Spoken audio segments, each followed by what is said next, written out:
আকবার আল্লাহু আকবার রহমত শুরু হই আল্লাহ ইয়ান শেষ করব হানিয়ান আল্লাহর খাস আল্লাহর ঘর মসজিদের যে বর্তমান মসজিদটা আছে ওটাতে সংকলন হয় না যে জিনিসটা একটু বেশি দরকার সেটা হলো আমাদের লোহার দরকার বেশি রাউজানের পাহাড়তলী ইউনিয়নের ৬৯ পাড়ার ঐতিহ্যবাহী হজরত বশির মোহাম্মদ শাহ রহমাতুল্লাহ জামে মসজিদ কমপ্লেক্স ভবন নির্মাণ কাজের শুভ উদ্বোধন করা হয়েছে।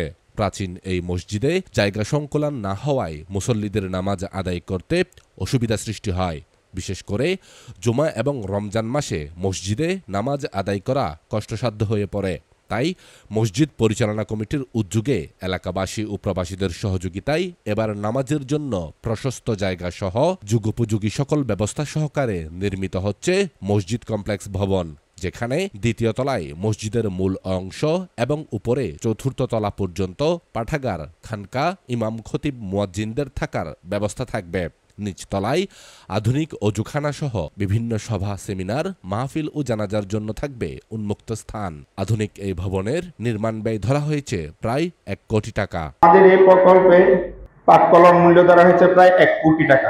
১০ অক্টোবর শুক্রবার বাদ জমা কমপ্লেক্স ভবনের নির্মাণ কাজের উদ্বোধনী অনুষ্ঠানে সভাপতিত্ব করেন মসজিদ পরিচালনা কমিটির সভাপতি মোহাম্মদ হাবিবুর রহমান। মসজিদ পরিচালনা কমিটির সাধারণ সম্পাদক ও চুয়েটের ডেপুটি কম্পট্রোলার মোহাম্মদ ইউসুফের পরিচালনায় উপস্থিত ছিলেন ড মোহাম্মদ ইউসুফ মিয়া, অ্যাডভোকেট আব্দুল মুনাফ, ব্যবসায়ী মোহাম্মদ ইলিয়াস টিটু, মাওলানা আবু মুস্তাক আল কাদেরি, মোহাম্মদ শাহজাহান সওদাগর, মসজিদের খতিব মাওলানা মোহাম্মদ সালাউদ্দিন আল কাদেরি, চুয়েট স্টাফ অ্যাসোসিয়েশনের সভাপতি মোহাম্মদ জামাল উদ্দিন, শাহাদুল্লাহ কাজীর বাড়ি জামে মসজিদের সাধারণ সম্পাদক মোহাম্মদ ইয়াকুব আলী, সহসভাপতি মোহাম্মদ রমজান আলী, মাওলানা মোহাম্মদ লোকমান, মোহাম্মদ ইসমাইল, মোহাম্মদ ইব্রাহিম জামাল, আব্দুল করিম সহ মসজিদ পরিচালনা কমিটির সদস্যবৃন্দ ও এলাকার গণ্যমান্য ব্যক্তিবর্গ।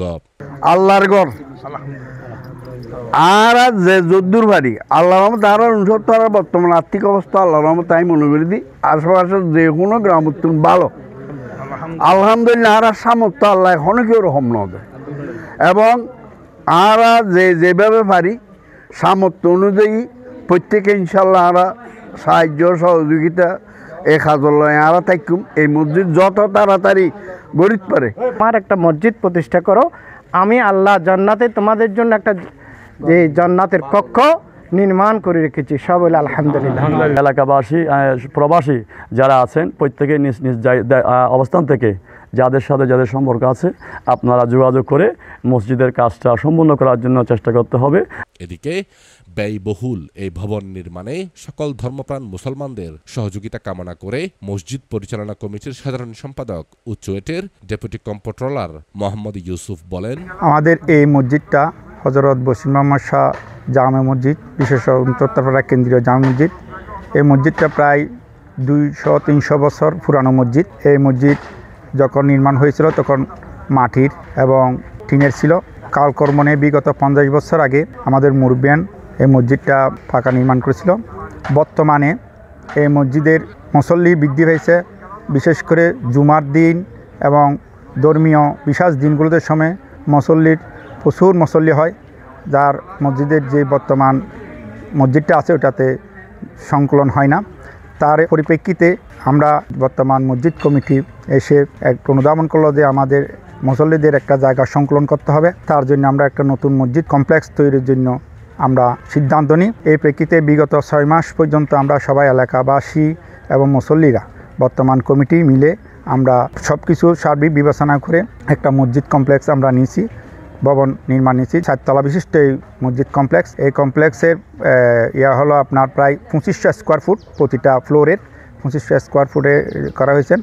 এই ভবনটা নির্মাণ করা হয়েছেন প্রকৌশলী জিলুর রহমান এবং প্রকৌশলী তারেকুর রহমান। তাদের দুইজনের আক্রাম প্রচেষ্টায় নকশা প্রস্তুত করা হয়েছে এবং সয়েল টেস্ট করা হয়েছে।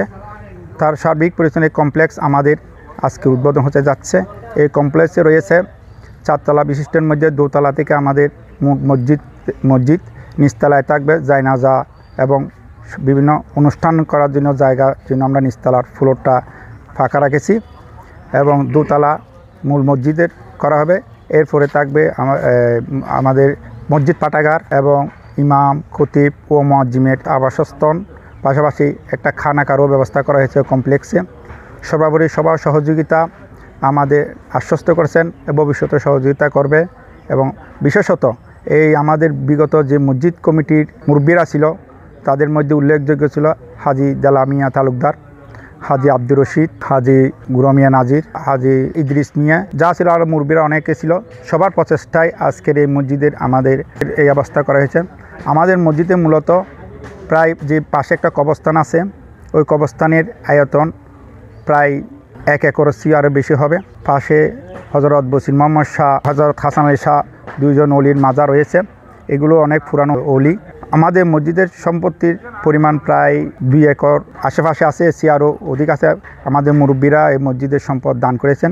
সর্বোপরি এই মসজিদটা একটি ঐতিহ্যবাহী, এই এলাকার এখন ঐতিহ্যবাহী মসজিদ। সুতরাং এই মসজিদের এই এলাকায় অধিক ঘনবসতিপূর্ণ হয়েছে। এই ঘনবসতিপূর্ণ মসজিদের নামাজের শৃঙ্খলা করার জন্য আমাদের এই প্রচেষ্টা। তো আল্লাহর কাছে আমরা প্রার্থনা করি আল্লাহ যেন আমাদের এই মসজিদ কমপ্লেক্সটা সুন্দর সুচারুরূপে সম্পন্ন করার তৌফিক দেয়। সবার সহযোগিতা কামনা করি, বিশেষ করে প্রবাসী এলাকাবাসী এবং আমাদের অত্র এলাকার সর্বত্র জনগণ সবার সহযোগিতা কামনা করছি। আমরা যখন এই মসজিদ কমপ্লেক্সটা করার জন্য পরিকল্পনা নিয়েছিলাম আমাদেরকে একজন ব্যক্তি বেশি আশ্বস্ত করেছেন। আজকে হয়তো সময়ের বিদেশ থাকে বিদায় উনি আমাদেরকে বেশি আশ্বস্ত করেছিলেন যে তোমরা কাজে উদ্যোগ নাও, আমি যতটুকু পারি আমরা সহযোগিতা করব। তো আমি সবার, বিশেষ করে আমার সভাপতির অনেক সহযোগিতা করছে, আর্থিক এবং জমি দিয়ে সব কিছু দিয়ে আমাদের সভাপতি মহোদয় যথেষ্ট সহযোগিতার হাত বাড়িয়ে দিয়েছে। পাশাপাশি সবাই যে আমি যার কাছে সাহায্য চেয়েছি সবাই আমাকে সহযোগিতার আশ্বস্ত করছে এবং সহযোগিতার চালিয়ে যাবে বলে আমাদেরকে আশ্বস্ত করছে। আমাদের কমপ্লেক্সের পাক কলম মূল্যায়ন ধরা হয়েছে প্রায় 1,10,00,000 টাকা। 1,10,00,000 টাকা আমরা পাক কলম মূল্যায়ন ধরা হয়েছেন, 4 তলা বিশিষ্ট। তো আমরা প্রাথমিকভাবে প্রায় 10 লাখ টাকার মতো আমরা কাজে হাত দিয়েছি। সবাই আমাদেরকে সহযোগিতা করছে, সিমেন্ট এবং কিছু টাকা দিয়েছে। যে জিনিসটা একটু বেশি দরকার সেটা হলো আমাদের লোহার দরকার বেশি। তো আমি আহ্বান জানাবো এলাকাবাসীর কাছে, আমাদের প্রবাসীদের কাছে, বিশেষ করে আমাদেরকে কিছু যদি লোহার দিয়ে আমাদের যদি সহযোগিতা করে, মসজিদের জন্য সহযোগিতা করে, আমি বেশি কৃতজ্ঞতা প্রকাশ করব। আমাদের অ্যাকাউন্টস আছে আমাদের দুইটা অ্যাকাউন্টস আছে, একটা এক্সিম ব্যাংক, একটা হচ্ছে রূপালী ব্যাংক। রূপালী ব্যাংক অ্যাকাউন্ট নম্বর এবং এক্সিম ব্যাংকটা আপাতত যেহেতু রাষ্ট্রীয় ব্যবস্থায় ওখানে লেনদেনটা একটু স্থগিত আছে, আমরা একটা রূপালী ব্যাংকে অ্যাকাউন্ট করছি, ওই রূপালী ব্যাংকে পাঠানোর জন্য আমি সবার কাছে অনুরোধ করতেছি। এই প্রবাসীদের অর্থায়ন করতেছে রেভিডেন্ট যোদ্ধা, তাদেরকে কবুল করুন। আল্লাহ যারা টাকা পয়সা দিয়েছেন, শ্রম দিয়েছেন, সময় দিয়েছেন, প্রত্যেককে কবুল করুন। এই কমপ্লেক্সে সুন্দর করে যাতে কমপ্লেক্সের কাজ সুচারুভাবে হয় তৌফিক দান করুন।